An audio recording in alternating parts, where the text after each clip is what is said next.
Shalom, turabaramukije mu izina rya Kristo Yesu. Nitwa Thierry Rukundo, tubana kino mbonesha kure ariko kenshi mba ndi nyuma ya kamera. Shimiye Mama Raoul, Mama Renée, umuvuga butumwa, umurongozi w'ino mbonesha kure Holy Canaan TV. Ndabaramukije mwese aho muherereye. Ngize umugisha kubana namwe mu ndwi iheze twahimbaje Pasika. Namwe ndabipfuje Pasika nziza. Yesu yarazutse, turonka intsinzi. Niyo mpamvu no munsi dupanga kamera. Uyu munsi nanje nagira ubuntu bwo kuja kuri kamera. Nshimiye umurongozi nkuko nabivuze yangiriye buno buntu nkaba kuri kamera. Turi ku munsi wa kabiri, umunsi haba hari ikiganiro naje ngo tuganire. No munsi ndumutumire ariko kandi ndabumutumire mbe n'umumenyesha makuru. Byose ndabikora. N'izitangazamakuru kuri kaminuza y'u Burundi, hanyuma itangazamakuru ndarikora buri munsi nk'ubuzima bwanje, cyane cyane mu kwamamaza Kristo. Birakunda ko dushobora gukorera Imana mu mpande zitandukanye, umuntu yisunze icyo afise bitagoranye ngo rinde kuja mu bindi, ariko icyo Imana yamuhamagariye kiriya kintu wize urashobora kugikorera mu Imana. Hanyuma tugiye kuganira ijambo ry'Imana, ariko mbere ko tuganira mu nkunde tubanze dusenga Imana. Data muremyi w'ijuru n'isi, mu izina rya Kristo turagushimiye kubw'urukundo n'imbabazi zawe. Tugushimiye ko duhaye akaryo keza kuganira n'abantu bawe, kuganira n'abantu b'Imana. Urakoze, uyu mwanya uzubane natwe, utuganirize. Icubahiro n'inganji kugarukire mu izina rya Kristo Yesu, amen. Tugiye kuganira ku ijambo rivuga ni gute, canke topic yacu iravuga ngo ni gute dushobora kuimpacta amahanga nk'abamenye Kristo. Aha ibyo tugiye kuganira biraraba abantu bakiriye agakiza, abantu mutarakira agakiza. Ndabatumira kwakira agakiza.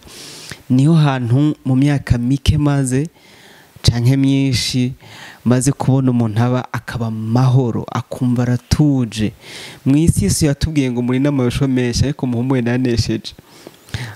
Niho hantu nabonye umuntu ashobora kuba agize ibyago akumva amahoro amutembamwe ari menshi. Ukibaza iyo biva ukabibura. Ni kubera yuko twaronse ikibanza kirimwo amahoro. Intambara mu isi zibayo, muzumva ibihugu bigwana n'ibindi, ariko bamwe mu nabandi hari ababarondera amahoro, ariko aya mahoro bayaronka mu kanya gato. Nayo nyene ntibaronka amahoro kuko bafata igihe cyo gusubira kubaka ibyasambutse. Murumva ko amahoro mu isi ntayahari, ari mu kibanza kimwe, ni muri Yesu, ni mu gakiza honyene. Ubwo abantu mutarakira agakiza turabatumira kwakira agakiza. Niyo hantu muzobaho munezerewe kandi mumeze neza. Uyu munsi tugiye kuganira n'abantu bakiriye agakiza, bari mu gakiza. Ubwo ku batarakira agakiza ibyanyu turabihejeje. Abakiriye agakiza tugiye kuganira. Ijambo tugiye kuganira turarisoma muri Matayo, igice mu butumwa bwiza bwanditswe na Matayo, igice ca 28 ku murongo wa 16. Haravuga ngo Yesu atuma bigishwa mu mahanga yose, nkuko nawe ashobora kugutuma mu mahanga yose. Noneho twese twaratumwe nk'abakiriye agakiza. Murongo wa 16 tuvuga ngo maze babigishwa 11, ubwo murabyumva ko Yuda yari yavuyemo kubera guhemukira Yesu, baja i Galilaya ku musozi Yesu yabarangiye. Bamubonye baramusenga, ariko bamwe barakekeranya. Yesu arabegera arababwira ati nahawe ububasha bwose mu ijuru no mu isi, nuko nimugende muhindura amahanga yose abigishwa, mubabatize mu izina rya Data wa twese n'iry'Umwana ari we Yesu n'irya Mpwemu Yera, mubigishe kwitondera ibyo nabageze byose. Umve ndi kumwe namwe iminsi yose gushika ku muhero w'isi. Ni gute twakwimpacta amahanga? Niryo jambo navuze tugomba kuganira. Hari raporo yose gusohoka ivuga ukuntu ibihugu bigibiturire. Birababaje kuba igihugu cacu ciza c'u Burundi kiri mu bihugu bigibiturire cyane kandi twarakiriye agakiza. hari inkuru yaciye ku kimenyesha makuru Jimbere magazine mu kwezi kwa ruheshi muri 2022 yavuga ko mu Burundi hari amadini ashika 928 ariko ngo yari karakora ashika 599. Bivuga ngo ku kilometero kwadrato kimwe n'ibice indwi haba hari ishengero ukurikije amashengero hari, kuko ngo ibibanza abantu basengeramwo bishika ibihumbi 1643. Niko iyo raporo, niko icyo kimenyesha makuru kibivuga. Umuntu ashobora kwibaza ni gute none abantu badahinduka kandi ubutumwa bwaravuzwe. Yesu yavuze ngo nimugende mu mahanga yose, abo yatumye nabo yari yarashoboye guhindura, kandi bamaranye nawe imyaka 3 abigisha babana nawe bararana, nubwo bamwe rimwe na rimwe yabasiga akaja ku musozi gusenga, ariko bari bamuzi. Niyo mpamvu na Yuda byamworoheye kumutora kuko yaramuzi. Kw'impakta amahanga, ni gute dushobora kw'impakta amahanga? Nta numwe ashobora guhindura abandi atahindutse. Niyo mpamvu umuntu wese, ibihugu byagiye bigera ku nsinzi nuko abari ko bagomba kubishitsa ku nsinzi bari barahindutse muri bo, bari ijya nsinzi bari barondera. Rero ntidushobora guhindura amahanga natwe ubwacu tutarahinduka, ntibikunda. Birababaje ko umuntu ashobora kumara imyaka 10 na 20 mu ishengero yarakijijwe, yarabatijwe, yarakiriye agakiza, ariko atarahinduka. Nayo mpamvu ni izi ngaruka ziba mu mashengero, ni izi ngaruka ziba mu gihugu, ni izi ngaruka ziba mu bibanza bitandukanye.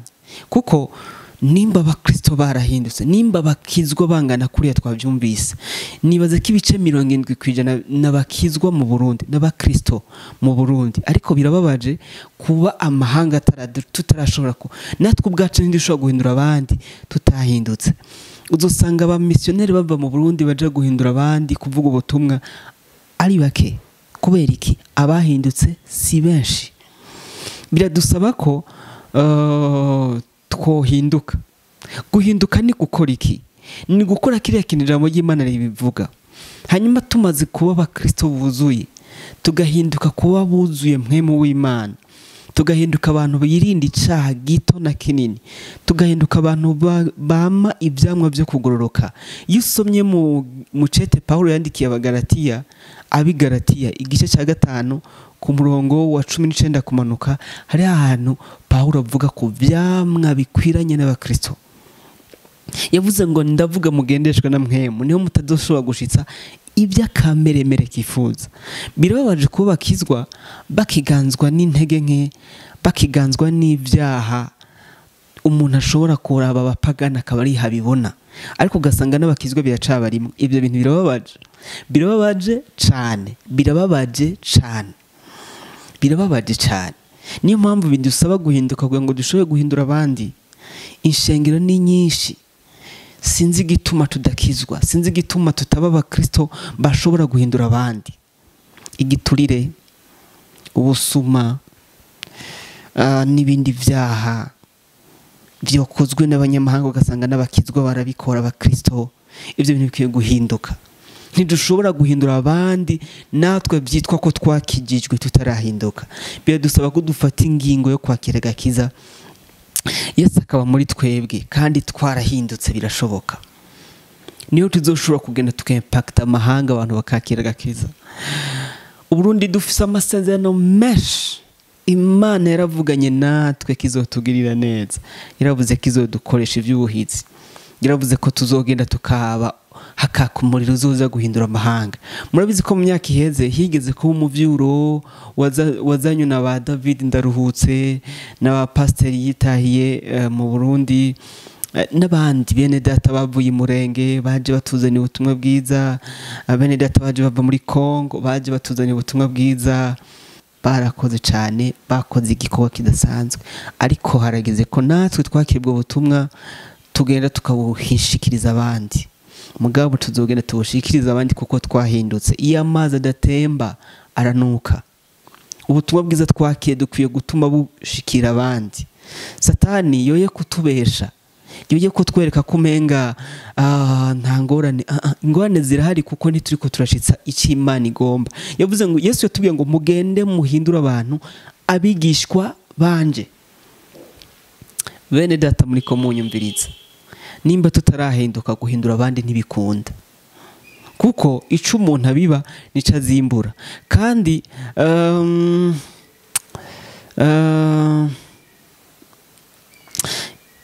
ikiri nyuma y'ico uri kurakora nico kizofasha abandi.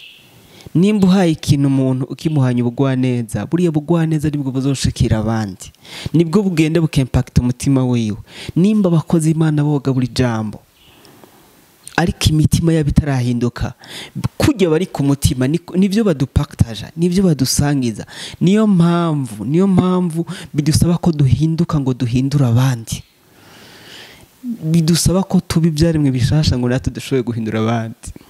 Uravye imibabaro Yesu yagize kwari kugira ngo natwe dushobore kubabazwa kubw'abandi. Ni gute no dushobora guhindura abandi? Nuko dushika ubwa mbere ibyaremwe bishasha, tugizwe na bya byamwa bishika 9 bivuga mu Bagalatiya: urukundo, amahoro, kwihangana, ubugwaneza, kugira neza, ingeso nziza, kuba umwizigirwa, kwirinda. Ivyo vyose uvyeganije hamwe, umuntu yama ivyo vyamwa akavyama by'ukuri, niwe agaragara ko zangabire zihindura amahanga. Ntibidusaba ko turinda nk'abaririmbyi ngo bidusaba ko turinda kuririmba dushizemo inguvu nyinshi cyane. Wapi, kuririmba amajambo make. Mama Raoul atwigisha ko inobonesha kure akora ngo sinzi kuririmba, arabizi cyane bidasanzwe. Mugabo kuriya nyene aririmba ubikoresheje ari umuririmbyi mu mpande zitandukanye byarimwo, arimwe amavuta y'Imana. Biriya bintu nivyo vyimpacta amahanga, nivyo bituma abantu bakira agakiza, nivyo bituma abantu bumva mwemu w'Imana akabaganiriza. Ko impacta amahanga ntibidusaba ko twurira indege ngo tugende muri Arabie Saoudite, ngo tugende muri Dubai, tugende mu Bushinwa, tugende mu Buhindi. Nubwo navyo ari vyiza kandi Yesu dutumye tutwiye kujayo tukavuga ubutumwa bwiza, ariko bidusaba ko muri biriya bintu dukora, muri business dukora, tuba turi abantu bahami ivyamwa vyo kugororoka, bashobora kwerekana ishusho nziza ya Kristo hajya ahantu. Muri restaurant aho dandaza, uri muri restaurant ushobora kwakira abantu muri restaurant ukabagaburira bagafungura neza, kuriya kuntu bafunguye neza, kuriya kuntu bashoboye kwakira ibifungurwa bagafungura, ukabakira neza, ukabaganiriza neza. Harabaza baguta ko ibikomere by'ibyo baciyemo, ariko ukabaganiriza mu buryo bumva baruhutse. Bijya bintu nibyo bizotuma baza kukuganiriza ati tubarire, uri umuntu ki, ubabwire Yesu. Nimba ucuruza impuzu, ganiriza umuntu mu buryo ijwi ryawe riri gutuma ryinjira mu mutima agahinduka. Ntabwo ari ibintu bidusaba ko turinda gushama inguvu nyinshi, bidusaba simplement ko twakira agakiza, bidusaba ko twebwe ubwacu dushobora guhindura abandi ariko twahindutse. Umumotari atwaye abantu kuri moto, batware neza ubaganiriza Yesu. Umwigisha yigisha mu ishure, yigisha ivyigwa abana, bigishe, ariko kandi ntibagire no kubereka ubugwaneza n'urukundo. Nubikorana urukundo, abo bana bazubaho banezerewe, bizotuma ubuzima bwabo bumva bagukunze, bumva muri bo ivyigwa bavyakira neza. Hari ikintu gikunda kuba kibabaje, umupagana akaza akakuraba nabi, akakubwira nabi, ukamuhindukirira nawe ukamubwira nabi, ngo gakize reka ndagashire hasi mbaza ndakubarire.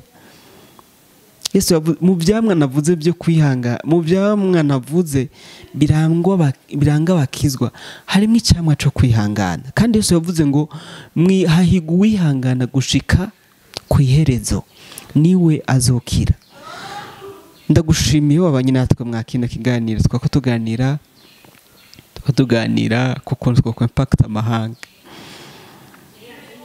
Nimba nganirije umuntu, ndamuganirize mu buryo aruhuka. Hari ukuntu dukunda kwitwaza ibikomereye ngo narakomeretse. Muri muzi ko Kayini ariwe wa mbere yabanje gukomereka. Igikomere cya mbere cyahereye kuri Kayini, kubera yagiye gushikana yiteze ko agiye guhakirwa. Kuriya kuntu agiye gushikana yiteze kwakirwa, ntiyakigwa. Hanyuma acagira ishari n'inzika aho nyene, acaja guhindukirira Abeli, yibaza ngo niwe yatumye. Burya Abeli siwe yatumye ikimazi ca Kayini kitakigwa, oyaye. Abeli yakoze icyo yateza gukora kandi agikora neza. Hanyuma Kayini umutima wiwe mubi niwo wamuteye gutuma amahanga, niwo wamuteye gutuma akora ikibi, kandi ikibi na n'ubu kigifise ingaruka. Ubwicanyi n'ibwisi mw'isi, abantu benshi baricana bazira ibintu baje basanga mw'isi kandi bazohasiga. Yamara turakwiye guhinduka ngo dushobore guhindura abandi. Ndagushimira babanye natwe mu kino kiganiro. Hari ico wungutse, nimba hari ico wungutse gisangize mugenzi wawe, kuko uko duhinduka niko bisaba ko natwe duhindura abandi. Yesu abahezagire. Mwami Yesu, tugushimye ku bwa kino kiganiro tugiranye na bene data, ubaganirize biciye mwa rino jambo, ubahe guhinduka gose ngo baze bahindura abandi, mu izina rya Kristo Yesu, amen.